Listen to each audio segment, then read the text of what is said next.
이제 뭐니 뭐니 해도 관심사는 일본의 자위대가 한반도에 들어올 수 있느냐, 이것인 것 같습니다.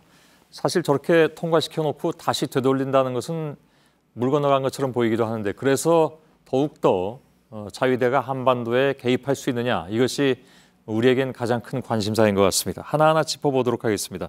팩트체크 김필기 기자가 나와 있습니다. 우선 이 법에 따라서 자위대는 뭘 할 수 있게 된 겁니까? 워낙에 민감한 내용이다 보니까 일본 언론들도 잘 정리를 해놨는데요. 우선 마이니치 신문에서 정리한 거 가지고 와봤습니다.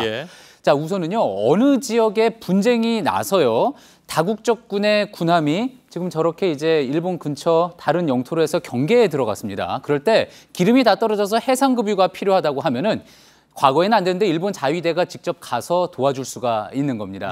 그리고 또 미 해군의 이지스함이 어느 나라에서 이제 탄도미사일을 쏠 것 같다, 그래서 감시를 하고 있다 그러면 자위대 군함이 또 가서 바로 옆으로 가서 도와줄 수가, 호위를 해줄 수가 있는 거죠. 또 그리고요, 바다에 적국이 설치한 기뢰가 있습니다. 그래서 이제 미국 항공모함이 지나가지 못하고 있다면은 자위대가 가서 이를 제거할 수가 있는 건데요. 자, 이게 지금 보시면은 뭐 위에 있는 영토가 어딘지는 모르겠습니다. 가상의 영토로 배경으로 한 설명인데, 뭐 이 지도상으로 보면 거의 세계 전역을 다 무대로 하겠는데요, 저러다간.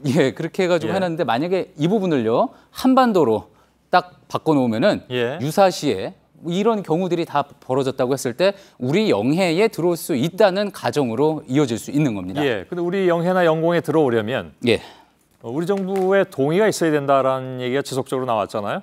맞습니다. 지난 5월에도요, 당장 이제 한일 국방장관 회담에서 나카타니 겐 일본 방위상이 국제법에 따라 다른 나라 영역에서 자위대가 활동을 할 경우 해당 국가의 동의를 얻을 것이다. 이는 한국도 마찬가지다라고 밝힌 바가 있는데요.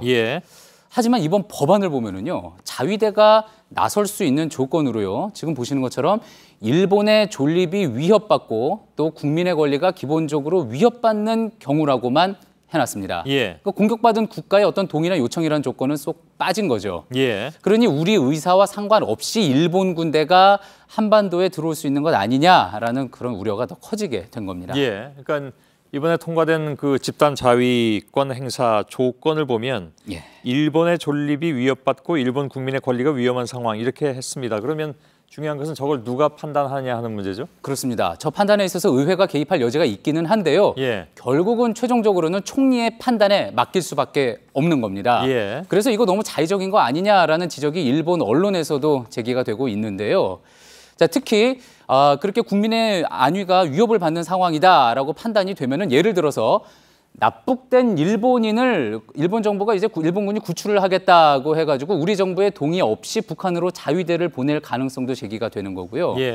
또 한반도에 정말 전쟁 위협이 높아져서 데프콘 3단계, 그러니까 전투 준비 태세 상황이 되면은 이제 전작권이 미군 쪽으로 넘어가지 않습니까? 이때 미군 요청으로 일본 자위대가 들어올 수 있다는 가능성도 제기가 되는 거죠. 논리적으로는 얼마든지 가능하다, 그런 얘기잖아요. 그렇습니다. 그래서 이런 부분에 대해서 심각하게 문제를 제기하는 전문가도 있었는데 그 이야기 들어보시죠. 전 세계 나가서 다 되는데 왜 제일 중요한 한반도만 빼놓겠습니까? 이것도 좀 보면은 이미 문은 열렸다. 좀 뭐 청일전쟁 때도 동의받고 왔고, 한일 합병도 우리가 문서로 동의해 준 거고, 동학농민전쟁 때도 우리가 요청해서 들어온 거고. 아니, 일본은 한 번도 동의 없이 들어온 적 없어요. 다 동의받고 왔어요. 그러니까 지금 당장 아닌 것처럼 보이더라도 빌미를 얼마든지 줄 수 있다, 이런 얘기로 들리네요. 그렇습니다. 그런데요, 또 당장 이번 법안만 가지고 그렇게까지 해석하기는 힘들다라는 전문가들 의견도 많이 있었는데요. 하나씩 보시면은 앞서 이야기한 대로요, 이제 미군이 요청해서 한반도에 자위대가 들어오는 상황이 됐다라고 하면은, 그건 이미 한반도가 거의 전쟁으로 아비규환 상태가 됐거나 중국군까지 개입해서 국제전쟁으로 비화한 상황이다. 그러니까 평상시에는 일본 군대의 진출을 걱정할 거는 아니다라는 이야기도 있었고요. 또 그리고 이제 호사카 유지 교수 같은 경우에는요, 이번 법안에 대해서 설명을 했는데, 이번 법안과 관련해 일본이 원하는 거는 미국과 함께 전쟁을 치름으로써 기존의 전범국 이미지에서 착한 군대로 탈바꿈하고 싶어하는 거다, 이렇게 분석을 하기도 했습니다. 다만 지금 당장은 문제가 없어 보인다고 하더라도요, 이제 자위대 파병으로 일본이 직접 피해를 당하게 될 경우 일본 국내에서는 평화헌법을 개정해야 한다는 목소리로 이어질 수 있다는 그런 우려도 있었습니다. 예. 자, 자위대가 들어오는 상황이라면 이미 우리는 전쟁 상황일 것이다라는 것은 충분히 동의할 수 있는 것이긴 한데 되게 역사적으로 보면 그렇게 해서 들어와서 자기 몫을 챙기려고 했기 때문에 그래서 그것조차도 매우 위험한 것이 아닌가라는 생각이 일단 들고요. 주변국으로서는 아무튼 그냥 두고만 보기엔 좀 어려운 그런 상황이 된 것 같습니다. 아베 총리의 지지율은 근데 떨어지고 있는데 아까 리포트 이정원 도쿄 특파원 리포트 보니까 다시 되돌리려는 움직임도 있다고는 합니다. 폐지 운동이라든가 아니면 법적으로 다시 되돌리려는 운동. 이게 근데 가능합니까? 그렇게 보이지 않기도 하는데. 우리나라 같은 경우에도 법이 나왔을 때 이제 위헌 소송을 통해서 그 법을 무효화시키는 그런 경우가 있어서요. 일본에서도 가능한가 한번 전문가에게 물어봤습니다. 이야기 들어보시죠. 강행 표결하긴 했지만 중의원에서 일단 통과됐고요. 이번에 참여원에서 통과된 거거든요. 그러니까 모양이 좀 사납게 돼서 그렇지 절차는 다 거치는 거란 말이에요. 그래서 그냥 가는 거예요. 바뀔 가능성은 거의 없어요.